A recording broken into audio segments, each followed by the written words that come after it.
Talk to her in a nice way. Approach her. Pwede jud kayo na siya.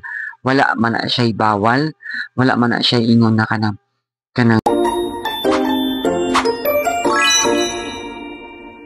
una sa tanan, wala kay karapatan manginsulto sa walay grado.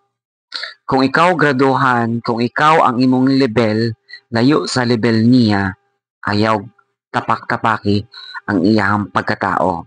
In the first place, wala kay karapatan porket ba napagsawaan nimo siya and pwede na nimo siya insultohon kung gusto nimo.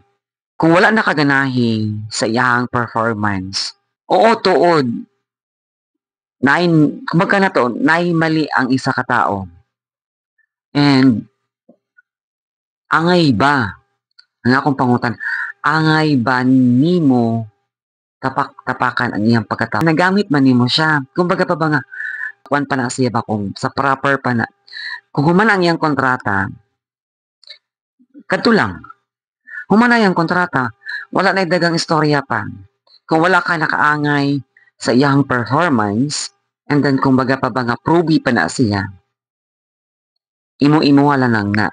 Ayaw na dapat pa i-spread pa nimo sa ubang tao na pangit ang iyang performance. Ang iyan na lang dira is lesson learned. Ana ba? Okay lang. Keep up the good work. O kung na ba kayo makita ng mga bagong journey sa laing company, ay dapat ang kuan pwede nimo ma-learn nimo dapat ma-change nimo ang tapos kung sa inyo ang conversation duwa inyo lang na siya, wala na dapat pa magawas. And then para nice ang inyong communication, at the end of the day istoryaw nimo siyang masinsinan, then you should correct the mistakes. Dili siya pwede na i-correct nimo ang mistakes through chismis, through relay. Nagets mo? Useless di ay ang imuhang effort kung wala na-appreciate. Sama sa kong giingon, kung na mga pagkakamali siya nabuhat, na wala ni mo naangayan, then you should, di ba, act as a profession. Talk to her in a nice way. Approach her one-on-one. In a nice way nga dapat na malumanay ang mga dapat na malumanay kung po pwede. Ang ato ang pagkamaldita, ang ato ang pagkamatapobre, ang ato ang pagka-strikta o uban pa na din ha. Pwede ko na siya ilugar. Karagin naman siya i-control na i-balance or sa uban pa ng mga term ana.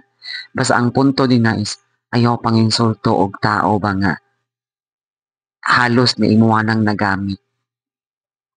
Yes. O karagong tagwala nimo na siya gigamit, buto basta din ako makuha ang logic nimo ba nga nanong kailangan pa nimo gipanabi sa mga tao kung wala day kaganahi. Kana ra siya. Ikaw, sa sitwasyon nako, asa ka pwede or unsay pwede nimo buhatan.